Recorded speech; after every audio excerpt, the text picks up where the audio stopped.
भाभी बनी ननद के लिए मुसीबत। अंजलि बचपन से ही पढ़ाई में बहुत अच्छी थी। उसका चुलबुला अंदाज सभी को पसंद था। लेकिन जब से उसके भाई जतिन की शादी सरला से हुई है, तब से उसने पढ़ाई छोड़ दी। अंजलि के भाई और माँ उषा ने उसे बहुत समझाया, लेकिन उसने सिर्फ अपनी भाभी की बात मानी। अंजलि, तुम्हारे भाई और माँ तो ऐसे ही मेरे पीछे पड़े रहते हैं। अच्छा किया जो तुमने पढ़ाई छोड़ दी। अरे घर का कुछ काम सीखोगी तो कल को तुम्हारे ही काम आएगा ना। ये लो, ये मेरी कुछ साड़ियाँ हैं, तुम पर अच्छी लगेगी। अरे वाह भाभी, कितनी अच्छी साड़ियाँ हैं। थैंक यू भाभी। अब तू एक काम कर, आज मेरी तबीयत ना कुछ ठीक नहीं लग रही। शाम का खाना तू बना लेना। ठीक है भाभी, मैं बहुत अच्छा खाना बनाऊंगी। अंजलि किचन में चली जाती है और खाना बनाने की तैयारी करने लगती है। तभी उषा किचन में आती है। अरे बेटी, तू अकेली किचन में क्या कर रही है? और तेरी कामचोर भाभी कहाँ है?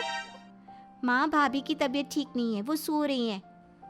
बेटा, तू कब तक उस चालबाज औरत की बातों में फंसती रहेगी? वो तुझे बातों में लेकर अपने सारे काम करवा लेती है और तू उसकी कोई चाल नहीं समझती। तेरी पढ़ाई भी उसने इसीलिए छुड़वा दी ताकि तू घर का काम करे और वो महारानी आराम। माँ, भाभी को कुछ भी मत बोलो ना। पढ़ाई छोड़ने का फैसला मेरा था, इसमें भाभी का कोई हाथ नहीं है। अच्छा अच्छा ठीक है, भाभी की चमची। ला दे, रोटियां मैं बना देती हूँ।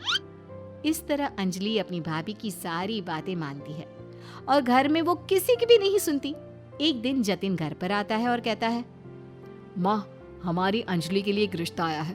वो लोग आपसे मिलना चाहते हैं और अंजलि को देखना चाहते हैं। अंजलि की शादी की बात सुनकर सरला झट से बोली, अंजलि की शादी अभी से? अरे अभी उसकी उम्र ही क्या है। हाँ बेटा, बहू सही बोल रही है। अभी तो अंजलि छोटी है, 2-4 साल बाद करूंगी इसकी शादी। माँ, पहले तो मैं भी यही सोच रहा था, लेकिन लड़के की सरकारी नौकरी है और उसकी उम्र भी ज्यादा नहीं है। बिल्कुल राम सीता की जोड़ी लगेगी दोनों की। जतिन के इतना बोलने पर उषा अंजलि के रिश्ते के लिए राजी हो गई। लेकिन सरला सोचने लगी, अगर अंजलि की शादी हो गई तो इस घर का काम कौन करेगा? इतनी मुश्किल से तो मैंने अंजलि की पढ़ाई छुड़वाई है। अब जतिन ने शादी का पंगा डाल दिया, इनको भी ना चैन नहीं है। सरला पहले तो अपने पति को बहुत समझाती है, लेकिन जब उसकी दाल नहीं गली तो उसने अंजलि को भड़काना शुरू कर दिया। अंजलि, तो कब आ रहे हैं तुम्हारे ससुराल वाले? कल शाम को आ रहे हैं भाभी। सच बताऊं, मैं ना बहुत नर्वस हूँ। आप बताओ ना, क्या करूँ, क्या पहनूं मैं? तुम शादी के लिए तैयार हो? हाँ भाभी, भैया कह रहे थे कि लड़का बहुत अच्छा है, तो मना करने का तो सवाल ही नहीं उठता ना। हाय मेरी ननद, कितनी भोली हो तुम। तुम्हें नहीं दिख रहा कि तुम्हारे भाई और माँ तुम्हें घर से निकालना चाहते हैं? अरे बच्चा, अभी तुम्हारी उम्र ही क्या है। शादी के बाद पता है ना कितनी परेशानियां होती हैं। ससुराल वालों को देखो, घर संभालो, बच्चों को देखो। हाँ भाभी, वैसे तो आप ठीक कह रही हो। तो अब मुझे क्या करना चाहिए?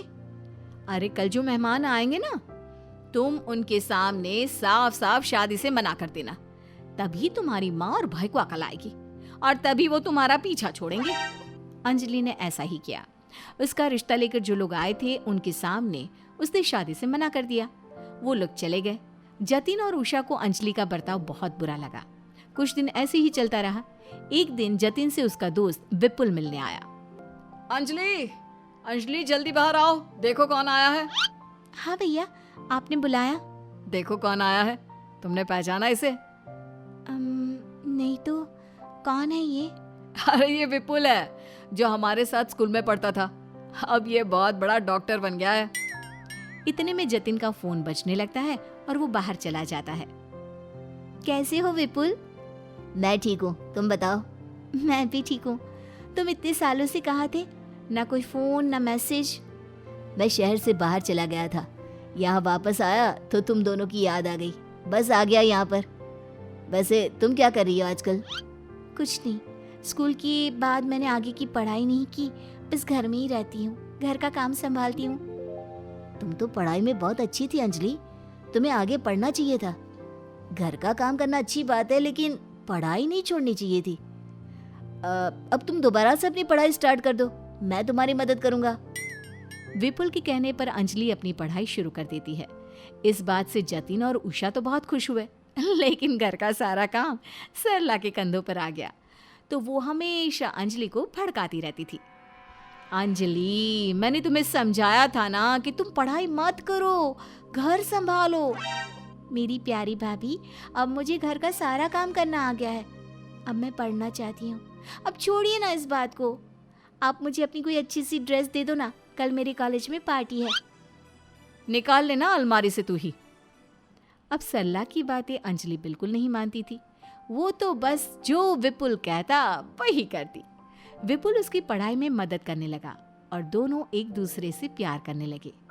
पता है अंजलि, प्यार तो मैं तुम्हें स्कूल के टाइम से करता हूँ, लेकिन कभी तुमसे कह नहीं पाया। मुझे लगता था अगर मैंने तुम्हें प्रपोज किया तो जतिन मुझे बहुत मारेगा। भैया तो तुम्हें अब भी मारेंगे, अब क्या करोगे? अब नहीं मारेगा, अब मैं एक डॉक्टर हूँ ना, अपने पैरों पर खड़ा हूँ। मैं जल्द ही उससे इस बारे में बात करूंगा। विपुल जतिन से अपनी और अंजलि की शादी की बात कर लेता है। जतिन और उषा दोनों ही इस रिश्ते से काफी खुश होते हैं, लेकिन सरला अंजलि को फिर से भड़काती है। अंजलि, आजकल मैं देख रही हूँ तुम मेरी कोई बात नहीं मानती। तुमसे पढ़ाई के लिए मना किया था, तुमने पढ़ाई शुरू कर दी। अब मैं शादी के लिए मना कर रही हूँ तो तुम शादी के लिए भी तैयार हो गई। तुम पागल तो नहीं हो गई हो ना? तुम इस रिश्ते से मना कर दो, मैं तुम्हारे लिए एक से बढ़कर एक रिश्ता लाऊंगी। भाभी, मैं इस शादी से मना नहीं करूंगी। आखिर विपुल में कमी क्या है जो तुम दूसरा रिश्ता लाओगी? और वैसे भी आप कहीं का राजकुमारी क्यों ना ले आओ। मैं सिर्फ विपुल से ही शादी करूंगी, क्योंकि मैं उससे प्यार करती हूँ और वो मुझसे प्यार करते हैं। अब आप इस बारे में मुझसे कोई बात नहीं करेंगी। अंजलि ने सरला की एक बात नहीं सुनी। अब सरला अंजलि को परेशान करने के लिए नए नए तरीके ढूंढने लगी। वो कभी उसकी किताबें फाड़ देती, कभी कपड़े छिपा देती। अंजलि को समझ में आने लगा था कि किस तरह से उसकी भाभी उसके सामने मुंह से शहद टपकाती है और मन में जहर रखे हुए है।